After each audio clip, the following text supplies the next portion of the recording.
Logan stood before the microphone at the annual town hall meeting in Austin, Texas, his voice steady despite the trembling in his hands. "I love Jackson with all my heart, and I'm done hiding who I am," he declared to the stunned audience. Immediately a voice from the back shouted, "You're delusional." The words cut deep, but little did he know this moment would lead to something no one expected. The crowd shifted uncomfortably, folding their arms and exchanging whispers while cameras from local news crews zoomed in. Logan's heart hammered against his ribs, but he refused to step down. Jackson sat in the third row, his eyes locked on Logan's with quiet strength, the kind that had carried them through 2 years of secret nights and stolen moments. It had all started on a rainy Tuesday morning at the corner coffee shop downtown. Logan, a 28-year-old marketing coordinator for a tech startup, had been nursing a black coffee and scrolling through work emails when Jackson walked in, shaking rain from his dark hair. Jackson, 30 and a high school history teacher, carried himself with an easy confidence that immediately drew Logan's attention. They bumped into each other, reaching for the same napkin dispenser, and laughed it off.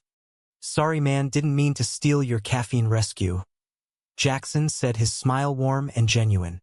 That simple exchange turned into a conversation about local politics, then favorite books, and before Logan realized it, they were meeting every Thursday for the same table by the window. Logan had grown up in a strict religious household just outside Austin, where any talk of different orientations was met with silence or scripture. He had dated women in college to keep up appearances, but the emptiness always followed him home. Jackson, on the other hand, had come out at 16 and never looked back. His parents, though surprised, had eventually embraced him with the same unconditional love they gave his siblings. The contrast fascinated Logan and terrified him at the same time. Their friendship deepened quickly, turning into late-night talks about dreams and fears. One evening, after a particularly long day, Jackson had reached across the table and covered Logan's hand with his own. "You don't have to carry this alone," he whispered. Logan had pulled away, instinctively glancing around the cafe, but the spark had already ignited. Weeks later, they shared their first kiss in the shadowed parking lot behind the shop. Logan's pulse raced with equal parts joy and panic. "What if someone sees?" he had asked breathlessly. Jackson had smiled softly. "Then they see two people who care about each other. That's not a crime." From that night forward, their relationship became a carefully guarded world of weekend hikes in the hill country, quiet dinners at Jackson's apartment, and whispered promises in the dark. Logan's internal battle raged daily. He loved Jackson deeply, yet the fear of losing his family, his job, and the life he had built kept him silent in public. Jackson never pushed, but Logan could see the quiet hurt in his eyes every time they had to pretend to be just friends at mutual gatherings. The town hall meeting had been Jackson's idea. "You deserve to live without fear," he had said the night before, holding Logan close. Logan had agreed, knowing it was time.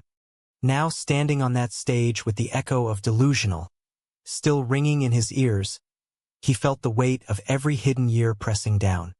A few people in the front row nodded in support, but most faces showed confusion or outright disapproval. Logan's boss sat 3 rows back, his expression unreadable. Logan swallowed hard and continued, "I'm not asking for special treatment. I'm asking for the same respect everyone else gets when they talk about the person they love." The room erupted in murmurs. Jackson rose slowly from his seat and walked toward the stage, his presence steadying Logan like an anchor in a storm. As the meeting broke up, reporters swarmed. Logan and Jackson slipped out a side door, hand in hand, for the first time in public. The cool night air hit Logan's face, and for a moment he felt free. But the word delusional followed him home, replaying in his mind like a broken record. Back at Jackson's apartment, they collapsed onto the couch, exhausted yet closer than ever. "You were incredible," Jackson murmured, pressing a kiss to Logan's temple. Logan closed his eyes, letting the warmth sink in. Yet deep down he knew the real battle had only just begun. His phone buzzed with a text from his mother. "We need to talk. Come home tomorrow." The message carried the same tone of quiet disappointment he had dreaded for years. The next morning, Logan drove the familiar route to his parents' house on the outskirts of town. The suburban streets looked the same, yet everything felt different. He pulled into the driveway, heart pounding. His mother opened the door, her eyes red from crying. "Logan, what were you thinking?" she asked, pulling him inside. His father sat at the kitchen table staring at the newspaper as if the words on the page could erase last night's news. "Son, we raised you better than this," he said without looking up. Logan tried to explain the years of hiding the love he felt for Jackson, but every sentence met a wall of scripture and concern. "This is a phase," his mother insisted. "You're confused." The conversation stretched into hours, ending with his father's quiet ultimatum. "Fix this before it destroys our family." Logan left feeling smaller than when he arrived, yet strangely resolved. He drove straight to Jackson's and fell into his arms. "They don't understand, but I do," Jackson whispered. "We'll face this together." Word of the town hall spread quickly through their social circles. Logan's best friend Marcus called that afternoon, voice full of surprise. "Dude, I had no idea, but I've got your back." The support felt like a lifeline, yet other friends distanced themselves with awkward excuses. At work Monday morning, Logan's boss pulled him into a private meeting. "The company supports diversity, but this public display has clients calling. Tone it down." Logan nodded numbly, wondering how much more he would have to hide even after coming out. Jackson faced his own challenges at school. A few parents complained about influences, but the principal stood firm, reminding everyone of anti-discrimination policies. Still, the whispers followed them both. Through it all, their love deepened. They spent quiet evenings cooking together, watching old movies, and talking about the future they wanted. Logan began journaling his feelings for the first time, capturing the whirlwind of fear, relief, and determination. Jackson encouraged him, gently reminding him that growth hurt but was worth it. One weekend they escaped to a cabin in the mountains where no one knew them. Under starlit skies, Logan finally said the words he had practiced in his head for months. "I want to build a life with you, no more hiding." Jackson's eyes shone with tears. "Then let's do it right, one day at a time." They fell asleep, wrapped in each other's arms, the future feeling possible for the first time. Back in Austin, the pressure mounted. Logan's sister called, begging him to reconsider for their mother's sake. "She cries every night," she said. Logan felt the guilt twist inside him, but he refused to turn back. Jackson's family, on the other hand, welcomed Logan with open arms. His mother hugged him tightly at Sunday dinner. "You make my son happy, and that's enough for us." The contrast stung, reminding Logan of what he had lost and what he had gained. Slowly, he began to rebuild his sense of self, piecing together the man he wanted to be. The word delusional still echoed, but now it fueled him rather than broke him. He started volunteering at a local LGBTQ youth center, sharing his story with teenagers who reminded him of his younger self. Each conversation healed something inside him. Yet the road ahead remained uncertain. Rumors swirled about a major company client threatening to pull out because of Logan's lifestyle. Jackson received anonymous notes at school questioning his fitness to teach. They faced each challenge together, learning that love required more than romance. It demanded courage, sacrifice, and unwavering belief. As the weeks passed, Logan realized the town hall declaration had been only the beginning of his true journey. The real test would come when the world forced them to choose between comfort and truth. And deep down he knew which path he had already chosen. The following Monday brought fresh tension when Logan arrived at the office to find his desk moved to a smaller cubicle near the back. No explanation, just a polite email from HR citing reorganization. He swallowed the humiliation and dove into his projects, determined to prove his worth beyond personal headlines. During lunch, Jackson texted a simple heart emoji, and Logan smiled for the first time that day. Their relationship had become his safe harbor amid the storm. That evening they met at their favorite taco truck on South Congress, sharing carne asada plates under string lights. "How bad was it?" Jackson asked gently. Logan shrugged. "They're testing me, but I won't break." Jackson reached across the table, lacing their fingers together right there in public. A few passers-by glanced, but no one said a word. The small victory felt monumental. Logan's family remained silent for weeks. Then his younger brother Tyler showed up at his apartment unannounced. Mom's not sleeping. Dad won't talk about it. What are you doing, man? Tyler asked, pacing the living room. Logan invited him to sit and for the first time spoke openly about the years of pretending the loneliness that had nearly swallowed him whole. Tyler listened, eyes widening. I never knew. I thought you were just shy around girls. The conversation stretched late into the night, ending with Tyler hugging him tightly.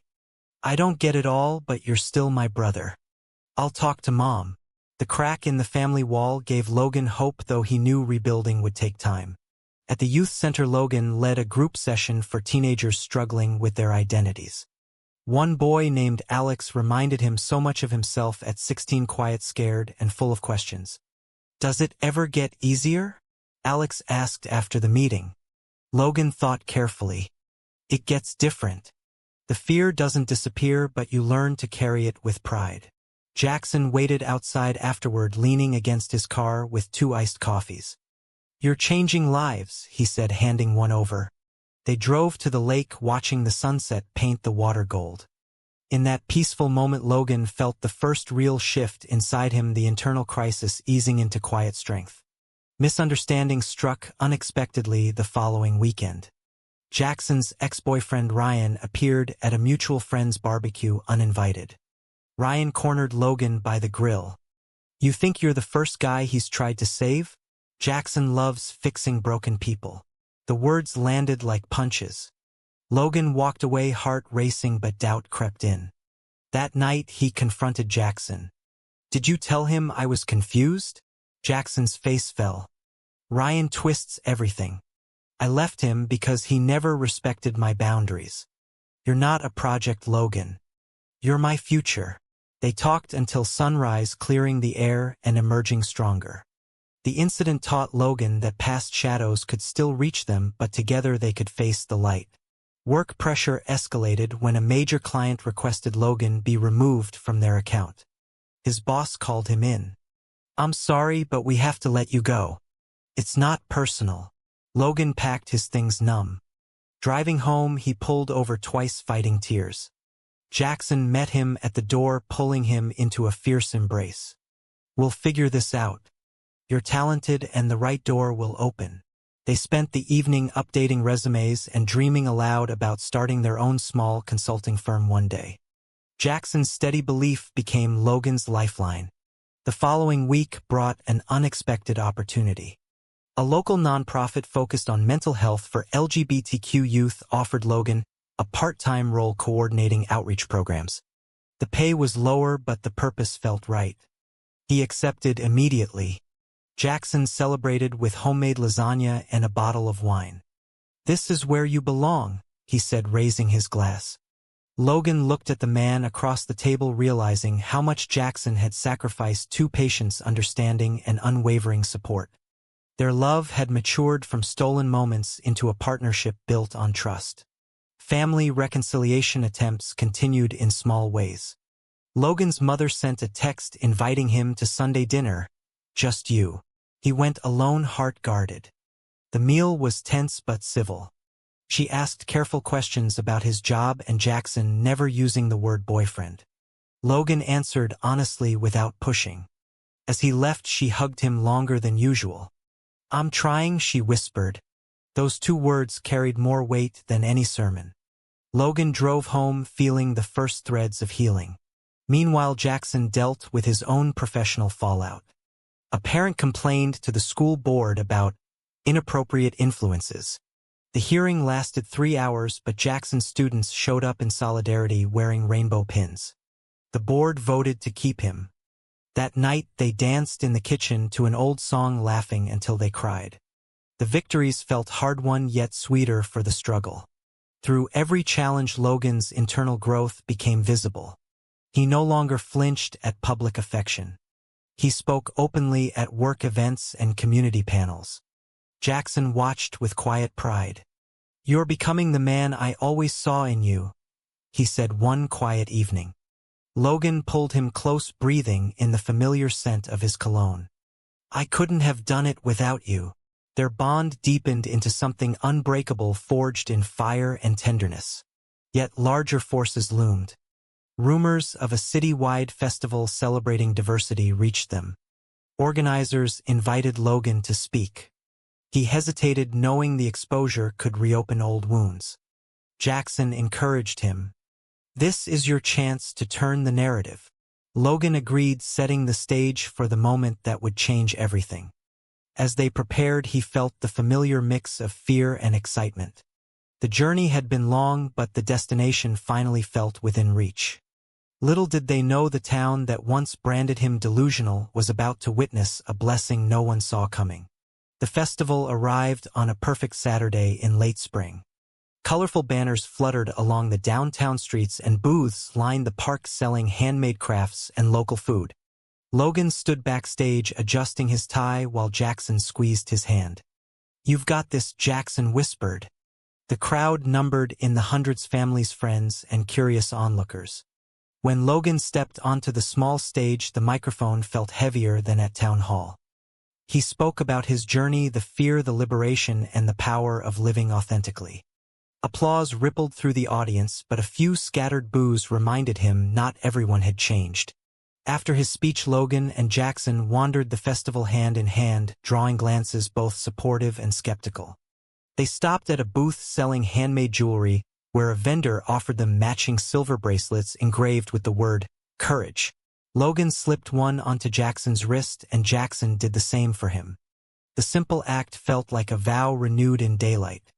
They shared funnel cake on a bench, watching children chase bubbles and couples dance to live music. For the first time, Logan felt truly seen, not as someone delusional but as a man in love. The afternoon sun dipped lower when an announcement crackled over the speakers. "Please welcome Pastor Elias from the community church for a special blessing." Logan froze. Pastor Elias had been his family's minister for decades, the same man who had preached against alternative lifestyles for years. Jackson noticed his tension. "We can leave if you want." But Logan shook his head. "I want to hear this." They moved closer to the main stage, where the pastor stood in simple robes holding a worn Bible. The crowd quieted, expectant. Pastor Elias cleared his throat. "Today I stand before you humbled. For years I taught fear instead of love. But watching young men like Logan and Jackson live with courage has shown me the error of my ways." Gasps rippled through the audience. Logan's heart stopped. The pastor continued, "I have spoken with Logan's family and prayed long into the night. Today I offer a public blessing to Logan and Jackson. May your love be protected, may your home be filled with peace, and may this community learn from your example." He raised his hands in a gesture of benediction. Silence fell, then erupted into thunderous applause mixed with shocked murmurs. Logan felt tears sting his eyes. Jackson's grip tightened. The moment stretched surreal and beautiful. Cameras flashed and phones recorded as the pastor stepped down and walked directly to them. "I was wrong," he said softly, shaking Logan's hand, then Jackson's. "Forgive an old man his blindness." Logan could only nod, overwhelmed. In that instant, the label delusional shattered, replaced by something far more powerful: acceptance. News of the blessing spread like wildfire. Local stations ran the clip that evening. Logan's phone exploded with messages from relatives, friends, and strangers. His mother called, voice trembling. "I saw it on the news. Pastor Elias, I'm so sorry for how we treated you." Tears flowed freely as they talked for the first time without walls. His father texted later, simply, "Proud of you, son." The words Logan had waited years to hear finally arrived. That night, Logan and Jackson sat on their balcony overlooking the city lights. Jackson rested his head on Logan's shoulder. "Did you ever imagine this?" Logan smiled. "Not in a million years. But here we are." They reflected on the journey, the misunderstandings, the sacrifices, and the quiet victories. Logan realized the internal crisis had transformed into clarity. He no longer questioned his identity, he embraced it fully. Jackson, too, had grown, learning patience and the strength of standing beside someone through storms. The following weeks brought new challenges, but with renewed strength. Logan's consulting business began to take shape with his first client, a small nonprofit seeking authentic marketing. Jackson continued teaching inspiring students with lessons on empathy and history's unsung heroes. They attended family dinners where conversations flowed more easily. Tyler even brought his girlfriend to meet them. Slowly the circle widened. Yet not everyone celebrated. A few online comments called the blessing a publicity stunt. Ryan resurfaced briefly with bitter messages, but Jackson blocked him without hesitation. Logan learned to ignore the noise, focusing instead on the support that truly mattered. Their friendship circle expanded too as Marcus introduced them to other couples navigating similar paths. Late-night talks turned into group barbecues filled with laughter and shared stories.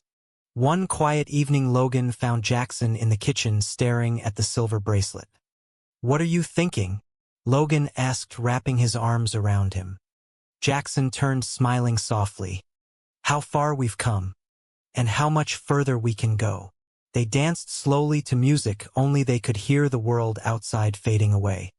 In that moment, Logan understood true growth wasn't about perfection but about choosing love every single day despite the cost. The months that followed solidified their bond. They bought a small house together in a quiet neighborhood, planting a garden and painting walls bright colors. Logan volunteered more at the youth center, mentoring Alex, who had come out to his own family with Logan's guidance. Jackson organized school events promoting inclusion. Their lives intertwined seamlessly, each supporting the other's dreams. Yet the journey had taught them that acceptance wasn't an endpoint but an ongoing conversation. Logan still felt occasional pangs of old fear, especially around holidays. Jackson reminded him gently of how far they had come. Together they faced each wave with honesty and resilience. The public blessing had been the catalyst, but their daily choices built the foundation. As autumn leaves turned gold, Logan and Jackson attended the town hall meeting once again, this time as honored guests. Logan stood at the same microphone, but now the crowd cheered. He spoke briefly, thanking the community for its growth. Jackson joined him on stage and they embraced to applause. Walking off together, Logan felt complete. The man who had once hidden in shadows now walked in light. Their story continued to inspire others. Strangers approached them at coffee shops, sharing how the blessing had given them courage. Logan and Jackson listened humbly, offering support where they could. The emotional weight of their journey had transformed into purpose. One crisp evening they sat by the lake where their relationship had deepened years before. Jackson turned to Logan, eyes shining. "Ready for whatever comes next?" Logan smiled, pulling him close. "With you? Always." The water reflected the fading sun, and in that peaceful moment the future stretched bright and full of promise. Winter arrived with its usual chill, but Logan and Jackson's home glowed with warmth.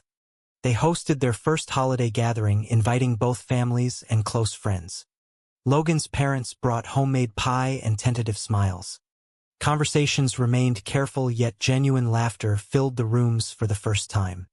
Tyler and his girlfriend helped decorate the tree, while Jackson's mother shared stories from his childhood. The blending of worlds felt surreal and beautiful. As they lit the candles, Logan caught Jackson's eye across the room and mouthed, "Thank you." The silent exchange carried years of shared struggle and triumph. The new year brought fresh opportunities. Logan's consulting firm landed a contract with the city's diversity initiative. He hired 2 part-time assistants, both young LGBTQ professionals eager to learn.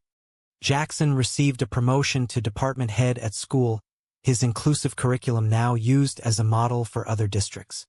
They celebrated with a weekend trip to the coast, walking along the beach hand in hand, letting the waves wash away lingering doubts. Logan reflected on how the internal crisis that once consumed him had evolved into steady confidence. He no longer needed external validation, though the public support still warmed him. Challenges persisted in subtler forms. An old college friend reached out, apologizing for years of silence. "I didn't know how to respond back then," she admitted over coffee. Logan forgave easily, recognizing his own past fears in her words. Jackson faced a difficult parent-teacher conference when a student's father questioned the rainbow flag in the classroom. Jackson handled it with grace, sharing statistics on student mental health and inclusion. The father left thoughtful rather than angry. Small victories accumulated, building momentum. Their friendship with Marcus deepened into something like family. Marcus and his wife hosted game nights where stories flowed freely. One evening Marcus pulled Logan aside. "You two make it look easy, but I know it's not." "Respect, man." Logan smiled. "It's worth every hard day." The support network grew, providing buffers against occasional backlash. Online trolls still appeared, but Logan and Jackson had learned to focus on real-life connections that mattered. Spring brought renewal. They decided to adopt a rescue dog, a golden retriever named Hope. The puppy filled their home with energy and laughter, reminding them daily of new beginnings. Walks in the park became rituals where they discussed dreams and plans. Logan spoke of expanding the consulting firm to help other small businesses owned by LGBTQ entrepreneurs. Jackson dreamed of writing a book about teaching empathy through history. Their individual passions intertwined, supporting the life they built together.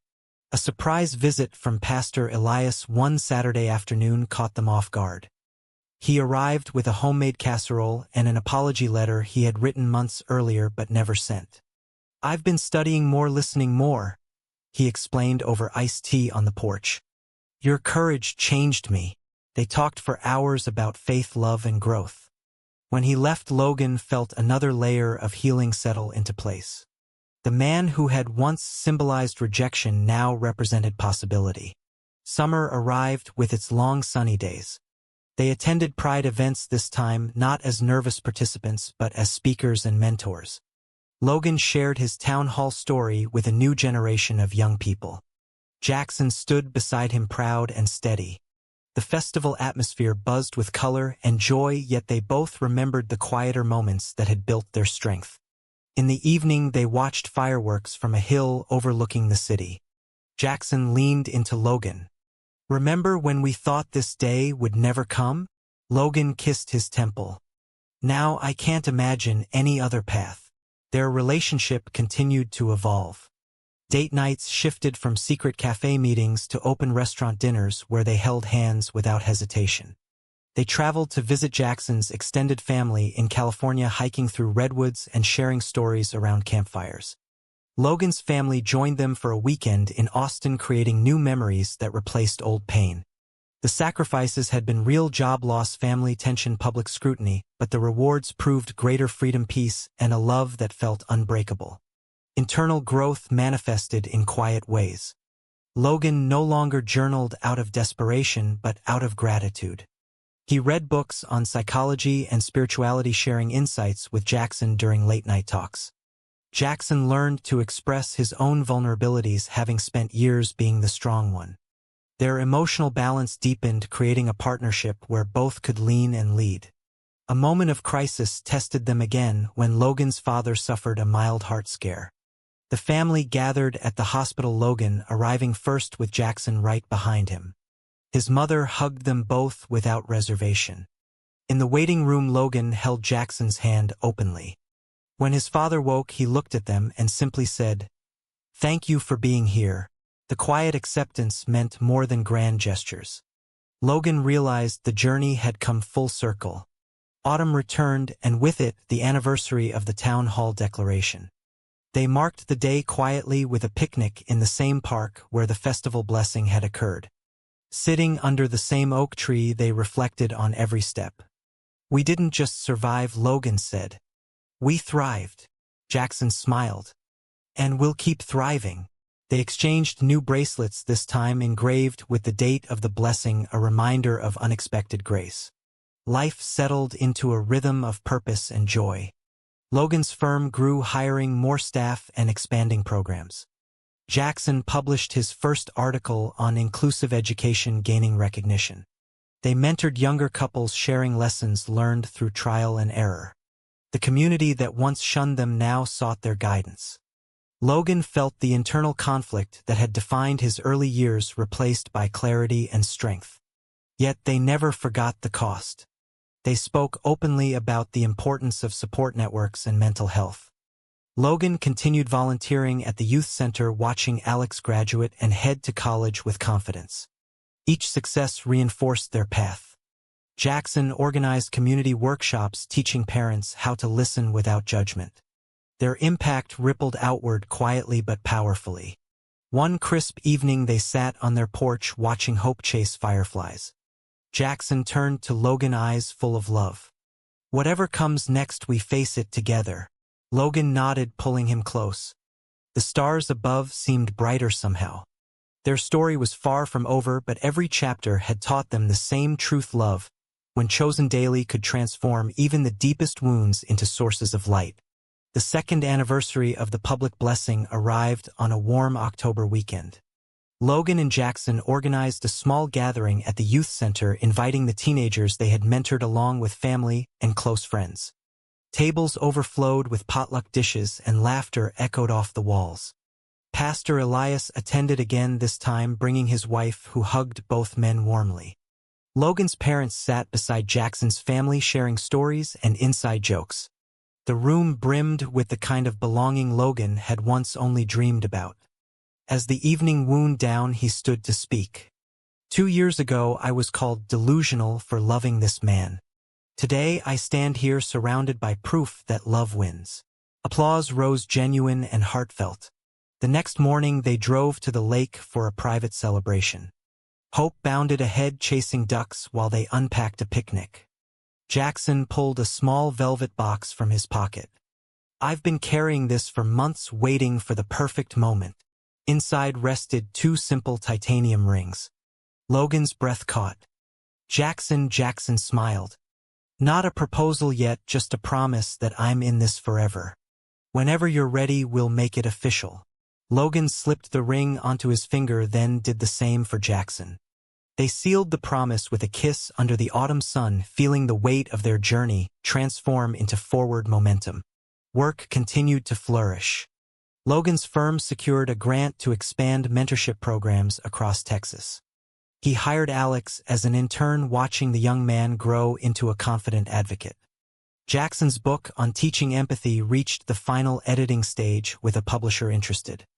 They balanced busy schedules with intentional time together: morning coffee runs, evening walks, and weekend getaways. The relationship that had begun in secrecy now thrived in openness. A new challenge emerged when a national news outlet requested an interview. Logan hesitated, knowing the exposure could invite fresh scrutiny. Jackson encouraged him. "Our story helps others. Let's share it." The interview aired a month later, focusing on their emotional journey, the family struggles, and the unexpected blessing. Viewer responses poured in, thousands of messages from people across the country sharing their own experiences. Logan read, everyone feeling the responsibility and the privilege of their platform. Family dynamics continued healing. Logan's sister announced her engagement, inviting both men to the wedding as honored guests. At the rehearsal dinner, Logan's father pulled him aside. "I was wrong for so long. Seeing you two together changed me." The words healed old wounds. Jackson's family welcomed the news with excitement, planning a joint celebration. The blending of families, once impossible, now felt natural. Winter holidays brought another milestone. They hosted a large Christmas dinner, this time including extended relatives and youth center kids whose families couldn't travel. The house filled with warmth and conversation. Logan watched Jackson carve the turkey, laughing with Tyler, and felt overwhelming gratitude. Later that night, they sat by the fireplace, Hope curled at their feet. "This is what we fought for," Jackson said softly. Logan nodded. "And it's better than I ever imagined." Spring brought travel. They flew to New York for Jackson's book launch, attending signings and panels. Logan stood proudly in the audience, watching his partner shine. In quiet moments between events, they explored the city, holding hands openly.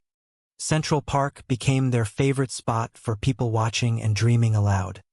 The trip reinforced how far they had come, from the closeted days in Austin to walking freely in one of the world's busiest cities.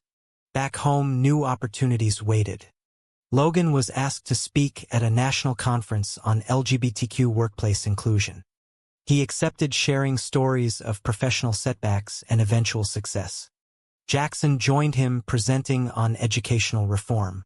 Their joint presentation received standing ovation. The experience solidified their partnership both personally and professionally. Summer arrived with its familiar heat. They adopted a second dog, a playful mutt named Courage, to keep Hope company. The four of them explored hiking trails around Austin, creating memories at every stop. Logan's internal growth showed in small choices. He volunteered to coach a youth soccer team, openly discussing his relationship with the parents. Jackson continued leading workshops for new teachers on creating safe classrooms. Their daily lives reflected the values they had fought to live. A moment of reflection came during a quiet evening on the porch. Logan turned to Jackson.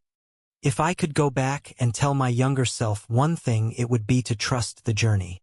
Jackson smiled. "And I'd tell mine to keep believing in love even when it hurts." They sat in comfortable silence watching the sunset. The crises that once defined them had become chapters in a larger story of resilience. Fall brought the third anniversary of the Town Hall Declaration. They returned to the same venue, this time as keynote speakers. The room that once echoed with boos now filled with supporters. Logan spoke first, detailing the emotional turmoil and the power of choosing truth. Jackson followed, sharing how standing beside Logan had strengthened his own faith in humanity. The audience responded with heartfelt applause. Afterward, strangers approached, sharing how their story had given them courage to come out or support loved ones. The year closed with a surprise. Logan's firm was nominated for a local business award recognizing community impact. At the gala, Jackson sat beside him beaming. When Logan accepted the award, he dedicated it to the man who taught me that love isn't delusional, it's revolutionary. Jackson's eyes shone with tears. Later that night, they danced at the afterparty surrounded by friends and allies. The moment felt like full circle. Their relationship continued evolving with deeper intimacy and understanding. They discussed future plans, children through adoption or surrogacy, a bigger home, perhaps even a vacation home near the coast. Every conversation built on the foundation of trust forged through years of trial. Logan no longer carried the weight of identity crisis. Jackson no longer feared being the only strong one. They had become equal partners in every sense. Winter returned, and with it quiet evenings by the fire. They read Jackson's published book together, laughing at familiar stories and tearing up at the dedication page, which read simply, "For Logan, who showed me the courage to love without fear." The words captured everything. Hope and courage slept at their feet, completing the picture of home. As another year began, Logan and Jackson stood on the balcony overlooking their neighborhood. Snow dusted the rooftops and lights twinkled in windows. "Ready for whatever comes?" Jackson asked again, the same question from years before. Logan smiled, pulling him close. "With you always." The future stretched before them, bright and full of possibility, the journey far from over but richer than either had ever dreamed. The years continued, weaving their story into the fabric of Austin's community. Logan's consulting firm grew into a respected agency, employing 15 people and partnering with national organizations. He implemented mentorship programs that helped dozens of young professionals navigate their careers while living authentically. Jackson's book became required reading in several teacher training programs across the state. He balanced writing a second book with his role at school, now serving as a district advisor on inclusion policies. Their schedules remained busy, yet they protected their evenings, fiercely turning them into sacred time for connection and rest. A significant milestone arrived when they decided to adopt a child. The process proved long and emotional, involving home studies, interviews, and waiting periods that tested their patience. Throughout, Logan and Jackson leaned on each other, processing fears and excitement in equal measure. Their families rallied, providing letters of support and practical help. Pastor Elias officiated a small blessing ceremony at their home before the final approval, praying for the child who would join their family. The day the social worker called with news of a 3-year-old boy named Ethan ready for placement, they both cried tears of joy. Ethan arrived on a sunny afternoon, clutching a small backpack and looking overwhelmed. Logan knelt to his level, speaking softly, while Jackson prepared his favorite snacks. The first weeks involved sleepless nights, tantrums, and learning curves, but also giggles, bedtime stories, and tiny hands reaching for theirs. Hope and courage welcomed the new family member with wagging tails and gentle licks. Logan and Jackson took turns reading to Ethan, singing lullabies and teaching him simple sign language when words failed. Watching their son blossom filled them with profound purpose. Family gatherings transformed. Logan's parents doted on Ethan, calling him their miracle grandson. Jackson's family organized playdates with cousins, creating a web of love that extended across generations. The holidays became chaotic, joyful affairs filled with crayon drawings and sticky hugs. Logan often paused during these moments, reflecting on the young man who once stood trembling at a microphone. The journey from fear to fatherhood felt nothing short of miraculous. Challenges still appeared. Ethan's biological mother reached out, requesting occasional updates. Logan and Jackson navigated the situation with compassion, establishing healthy boundaries, while keeping the door open for future connection. At school, Ethan faced questions about having two dads, but his teachers and friends responded with kindness thanks to the inclusive environment Jackson had helped build. Logan volunteered in Ethan's classroom, sharing stories that normalized different family structures. Each hurdle strengthened their resolve. Community impact expanded.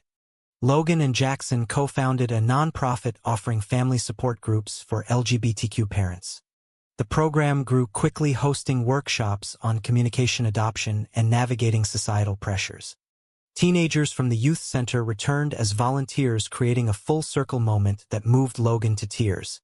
Jackson spoke at national conferences, sharing their family's story with educators and policymakers. Their work touched thousands, reminding everyone that love, when nurtured, could heal generational wounds. A quiet evening after Ethan's 5th birthday party found Logan and Jackson on the porch swing, watching fireflies dance. Ethan slept inside, surrounded by new toys and drawings of their family. "We did it," Logan whispered. Jackson rested his head on Logan's shoulder. "We're still doing it every day." They sat in comfortable silence, the rings on their fingers catching moonlight. The proposal had happened quietly 2 years earlier at the lake, with Ethan as their flower boy throwing petals with enthusiasm. The wedding had been intimate, held in the same park where the blessing occurred. Pastor Elias officiated again, this time with Ethan holding the rings. The day remained etched in their hearts as perfect. Reflection often brought them back to the beginning. Logan kept a small journal now, filled with entries about Ethan's milestones, family trips, and quiet moments of gratitude. Jackson continued writing, capturing their story in essays that inspired readers worldwide. They never shied from discussing the hard parts, the betrayals, misunderstandings, and sacrifices, because honesty had become their greatest strength. The town that once labeled Logan delusional now celebrated them as local heroes. Annual parades featured their story in floats and speeches. Young couples approached them for advice, strangers sent thank you notes, and the youth center named a new wing after them. Logan and Jackson accepted the recognition humbly, redirecting praise to the community that had grown alongside them. One crisp autumn day, they took Ethan to the town hall steps where everything began. The boy, now 6, ran ahead, pretending to give a speech into an imaginary microphone. Logan and Jackson watched, smiling. "Remember when I stood right here shaking?" Logan asked. Jackson nodded. "And I sat in the 3rd row believing in you." They shared a quiet kiss while Ethan laughed at a butterfly. The full circle felt complete, yet the story continued, unfolding in new chapters of joy, discovery, and love. As evening fell, they walked home hand in hand, with Ethan between them, swinging from their arms. Hope and courage trotted alongside. The neighborhood lights glowed warmly, promising another night of stories and cuddles. Logan glanced at Jackson over Ethan's head and saw the same unwavering love that had carried them through every storm. The internal conflicts had long since transformed into wisdom, the societal pressures into purpose, and the once hidden relationship into a beacon for others. Their journey had proven that growth required courage, sacrifice, and the willingness to face consequences with open hearts. It had taught them that family could be chosen and rebuilt, that blessings sometimes arrived through the most unexpected voices, and that love between two men could indeed create a legacy of hope. As they reached their front door, Logan paused, turning to Jackson. "Thank you for every step." Jackson smiled, pulling him and Ethan into a group hug. Thank you for choosing us every day. The door closed behind them, sealing another perfect evening in the home they had built together. Outside the world continued turning, but inside love reigned complete and true. And somewhere in the quiet of that night, the question lingered for anyone willing to listen. True or false? Public acceptance is the ultimate measure of a love story's success?